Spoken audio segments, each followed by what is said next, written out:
হংকংয়ের পর শক্তিশালী শ্রীলঙ্কাকে হারাতে গেলে বাংলাদেশের কী করতে হবে? কারণ এটা হচ্ছে ভাই করো এবং মরো মোকাবলা। অর্থাৎ এই মোকাবলায় যদি ভাই জিততে না পারো তাহলে কিন্তু বাংলাদেশ ছিটকে যেতে পারে। তো এটা যে কোনো অবস্থাতে বাংলাদেশ চাইবে জিততে। এই ম্যাচটা জিততে গেলে বাংলাদেশের প্ল্যানটা কেমন হওয়া প্রয়োজন? কারণ আমরা দেখেছি এখানে তো ভাই স্পিন ভালোই ডমিনেট করছে। তো বাংলাদেশকে একজন স্পেসারকে কমিয়ে স্পিনারকে আনতে হবে, নাকি তৌহিদ হৃদয়ের পরিবর্তে হোসেনকে নিয়ে আসতে হবে? তো আজকে আমরা কথা বলবো কি হতে পারে বাংলাদেশের প্ল্যান খতরনাক শ্রীলঙ্কাকে হারানোর জন্য। কারণ কেন বলছি খতরনাক? গত 2 বছর কিন্তু ভাই আমরা দেখেছি, হোক ওডিআই অথবা টি20, দুটার ফাইনাল খেলেছে শ্রীলঙ্কা। প্রথমটাতে উইনার ছিল এবং সেকেন্ডটাতে রানার আপ ছিল। তো সেই জায়গায় দাঁড়িয়ে শ্রীলঙ্কার কিন্তু ক্যাপাসিটি রয়েছে 180-190 রান বানানোর। এবং আমরা যেটা ভেবেছিলাম যে বাংলাদেশের বোলিং লাইন আপ ভাই আসলেই অনেকটা স্ট্রং, কিন্তু হংকংয়ের বিরুদ্ধে সেই স্ট্রং বাংলাদেশের বোলিং কিন্তু আমরা দেখতে পাইনি। হংকংয়ের মতো টিম ভাই 140+ করে নিয়েছে। তো ভাবো শ্রীলঙ্কা কী করতে পারবে? ঠিক আছে, তো এখানে একটা বড় প্রশ্ন আসছে যে ভাই শ্রীলঙ্কার সামনে বাংলাদেশের অ্যাপ্রোচটা কেমন হওয়া প্রয়োজন? বাংলাদেশ কি আরও স্পিনার অ্যাড করতে চাইবে? কারণ আমরা দেখছি ভারত ভাই, যার কাছে ফাস্ট বোলার স্পিনার সব কিছু রয়েছে, পাকিস্তান, যারা বড় দল বলি আমরা, তারাই ভাই এই স্ট্র্যাটেজিটা নিয়ে আসছে যে আমরা স্পিনার খেলাবো। আফগানিস্তান তো ভাই ওদের কাছে চয়েস নেই, ওদের তো স্পিনার খেলাতেই হবে। কিন্তু আমরা দেখেছি ভারত এবং পাকিস্তানও কিন্তু মেইন ফাস্ট বোলারকে বসিয়ে ওরা ওদের স্পিনারকে খেলাচ্ছে। তো সেখানে কি বাংলাদেশও তাদের যে ভাই স্ট্র্যাটেজিটা রয়েছে যে 3 জন ফাস্ট বোলার প্লাস 2 জন ভাই স্পিনার, সাথে যদি অলরাউন্ডার পাওয়া যায় তাদের ভালো। তো বাংলাদেশ কি তার সেই স্ট্র্যাটেজি থেকে ভাই ফিরে আসবে এবং তাকে চাইবে যে না চলো একজন ফাস্ট বোলারকে ড্রপ করে আমরা একটা স্পিনার খেলিয়ে দিই? সেটাকে বাংলাদেশ করতে পারবে, অথবা অলরাউন্ডার খেলিয়ে দিই যে স্পিন বোলিং করতে পারবে, সাথে ভাই ব্যাটিংও করতে পারবে এবং ব্যাটিংটাও একটু ডেপথ হয়ে যাবে। কারণ আমরা দেখেছি বাংলাদেশের একটা সমস্যা হচ্ছে গিয়ে বাংলাদেশের ব্যাটিংয়ের সবথেকে বড় সমস্যা। ঠিক আছে, হ্যাঁ বোলিংয়ে তো কথা বলে নিয়েছি যে বোলিংয়ের কী সমস্যা, কিন্তু ব্যাটিংয়ে ভাই হাই স্ট্রাইক রেটে ব্যাটিং করা প্রয়োজন। এবং সেই জায়গায় হোসেন কিন্তু ভাই আমার মনে হচ্ছে দলে ডাক পেতে পারে।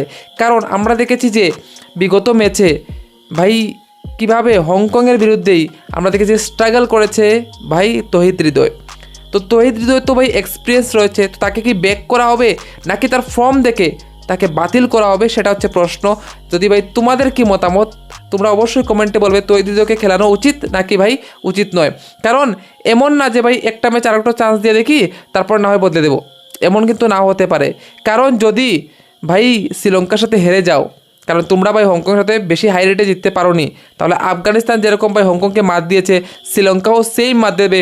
ঠিক আছে, তো সেই জায়গায় দাঁড়িয়ে শ্রীলঙ্কা এবং আফগানিস্তানের মধ্যে যে দলটা জিতবে হারবে, তাহলে আমরা কি দেখতে পাবো যে ভাই সবাই যদি একটা জিতে যায়, তখন দেখা যাবে যে নেট রান রেটে তোমরা পিছিয়ে পড়েছো, অর্থাৎ তোমরা যেতে পারছো না। তো সেই জায়গায় দেখে সব দৃষ্টিভঙ্গিতে বলবো যে শ্রীলঙ্কার সাথে সেই ম্যাচটা জেতা বাংলাদেশের খুব বেশি ইম্পর্টেন্ট। কারণ এটা জিতে গেলে তোমরা মোটামুটি ভাই কনফার্ম হয়ে যাবে যে না আমরা চলে যাচ্ছি টপ 4-এ। তো এই ম্যাচটা আমার মনে হচ্ছে বাংলাদেশের জন্য খুব বেশি ইম্পর্টেন্ট। তোমাদের কি মতামত অবশ্যই কমেন্টে বলে দিও। এবং সাথে আমি আরেকটা জিনিস অ্যাড করতে চাচ্ছি যে শ্রীলঙ্কা যে রিসেন্ট ম্যাচটা খেলেছে, অর্থাৎ লাস্ট যে ম্যাচটা খেলে আসছে ভাই, ওরা ওই ম্যাচে না 190+ স্কোর ভাই চেস করে জিতেছে এবং সে প্রায় 14 বল থাকতে জিতে গেছে। তো ভাবো 14 বল লেফট থাকতে থাকতে ভাই ওরা এত রান চেস করে নিয়েছে 190+। তো সেই জায়গায় দাঁড়িয়ে তো বলতে পারো যে ভাই তাহলে তো শ্রীলঙ্কার বোলাররাও মার খাচ্ছে, কিন্তু শ্রীলঙ্কার বোলাররা যে মার খাচ্ছে তোমাদের ভাই ব্যাটারের তো সেই আমি আগ্রাসন দেখতে পাচ্ছি না। হ্যাঁ ইমন কিছুটা ভাই আগ্রাসন দেখায়, কিন্তু তার সাথে ভাই তানজিম তো সেইভাবে, কিন্তু তার সাথে তানজিম তো ভাই স্ট্রাইক রেট তার এই পুরানো আমলের স্ট্রাইক রেট, হ্যাঁ ভাই 70-80 স্ট্রাইক রেটে খেলে। তো সেই স্ট্রাইক রেটে খেলে তো ভাই লাভ নেই। দেখেছো ইংল্যান্ড কি করেছে ভাই, 300 করে নিয়েছে ভাই টি20-তে। তো এখন মানুষ খেলছে সেই লেভেলের খেলা, সেই জায়গায় বাংলাদেশ খেলছে ভাই ওডিআই লেভেলের খেলা। তো এটাই সবথেকে বড় প্রশ্ন যে বাংলাদেশ কি পারবে তাদের ভাই যে ক্যাটাগরিটা আছে সেটাকে আরও আপগ্রেড করতে, তাকে নিয়ে যেতে। ঠিক আছে, তো কি হতে চলেছে প্লেইং 11-এ পরিবর্তন? আমার তো মনে হয় ভাই 1-2টা পরিবর্তন প্রয়োজন। একটা স্পিনার অলরাউন্ডার যাকে বলি আমরা সাইফ হোসেন, তাকে কিন্তু দলে নিয়ে আসলে দলটা একটু স্ট্রং হতে পারে। এক তো বোলিং ব্যাটিং দুটোটাই ভাই লাভ হয়ে যাবে বাংলাদেশে। এই একটা চেঞ্জই ভাই কিন্তু বাংলাদেশ করতে পারে। এবার যদি আমরা শ্রীলঙ্কার দিকে আসি, তো শ্রীলঙ্কার কিন্তু ভাই যদি আমরা ব্যাটিং লাইন আপটা দেখি ওয়েল সেট ভাই, এবং বোলিংয়ে হাসরাঙ্গা আসছে, এটা কিন্তু একটা অনেক বড় প্লাস পয়েন্ট। কারণ আমরা দেখেছি ইউএইর মাটিতে স্পিনাররা ডোমিনেট করছে এবং সেই জায়গায় হাসরাঙ্গা ভাই আমরা দেখেছি তার ন্যাশনাল হয়ে যখন খেলে, অর্থাৎ শ্রীলঙ্কার হয়ে যখন খেলে, তখন ভাই কিন্তু তাণ্ডব মাচিয়ে দেয়। ঠিক আছে, দুর্নীত ভালো লাগে, আমার হচ্ছে ভাই তারা ওকেও খেলাবে এবং সাথে থাকবে থিকসানা। ভাই বুঝতে পারছো দুষ্মন্ত চামিরা। তো আমি ভাবছি ভাই যে স্পিন অ্যাটাকটা নিয়ে আসছে শ্রীলঙ্কা বাংলাদেশের সামনে, সেটা কিন্তু ওরা অনেক বড় কোয়েকশন মার্ক দাঁড়া করাবে। এবং ব্যাটিংয়ে ভাই যেরকম বোলিং লাইন আপ আমরা দেখেছি যে বাংলাদেশের, যেটা আমরা দেখেছি যে ভাই ওরা বাংলাদেশে করেছে এবং যেটা ভাই এশিয়া কাপে করেছে, তার মধ্যে কিন্তু অনেক ডিফারেন্স রয়েছে। তো তাই আমি আগেও বলেছিলাম যে ভাই বাংলাদেশকে আমি তখনই জাজ করব যখন দেখবো এশিয়া কাপে ভালো কিছু করতে পারছে, বাংলাদেশের বোলিং হোক বা ব্যাটিং হোক। ঠিক আছে, কারণ ব্যাটিংয়ে আমি জানি যে লিটন দাস একমাত্র ভরসা। তো লিটন দাসকে শুধু ভাই ভরসা করলে হবে না, অন্য ব্যাটারকেও উঠে আসতে হবে। কারণ শ্রীলঙ্কার কাছে দেখো ভাই, ওদের কাছে কুশাল মেন্ডিস, কুশাল ফেরেরা, তারপর আমরা দেখছি কামন্দু মেন্ডিস রয়েছে।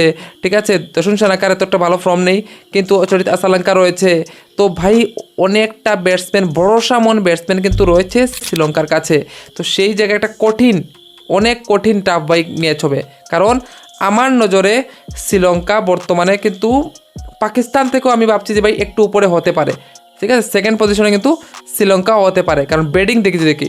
ঠিক আছে, বোলিং ইকুয়ালি বলতে পারো ভাই, বোলিং এমন আহামরি কেউ ভালো নয় যে ভাই বলতে পারো যে একদম প্রচণ্ড ভালো ভাই ছিল। এবং পাকিস্তানের বোলিং যদি দেখি আমরা, যে বোলিং লাইন আপ খেলিয়েছে ম্যাক্সিমাম পার্ট টাইমার ভাই স্পিনার। ঠিক আছে, তার থেকে তো ভাই 3 জন স্পিনার যারা প্রপার স্পিনার রয়েছে ভাই শ্রীলঙ্কার কাছে। ঠিক আছে, হ্যাঁ বলতে পারো পাথিরানার একটু সমস্যা রয়েছে শ্রীলঙ্কার। তো 1-2টা বোলার তো ভাই সবেরই সমস্যা থাকে, কিন্তু তারপর শ্রীলঙ্কার কিন্তু ব্যাটিং অতটুকু অ্যাবিলিটি রয়েছে যে 170 180 কিন্তু তারা আরামসে করতে পারবে। তো সেই জায়গায় বাংলাদেশের একটা বড় কোয়েকশন। বাংলাদেশ কি পারবে 200+ রান করতে অথবা 180+ রান করতে? যদি করতে পারে প্রথম ব্যাটিং করে, তাহলে হয়তো তাদের বোলাররা তাদের ম্যাচটাকে জিতে দিতে পারে। অথবা যদি চেজিংয়ে নামে 180কে চেজ করতে পারবে, এটা হচ্ছে প্রশ্ন। তোমাদের কি মতামত অবশ্যই কমেন্টে বলে দিও। যদি ভিডিওটা ভালো লাগে তাহলে অবশ্যই লাইক করে দিও, চ্যানেল নতুন চ্যানেল সাবস্ক্রাইব করে দিও। দেখা হচ্ছে অন্য একটা ভিডিওতে। কেন, বাই বাই।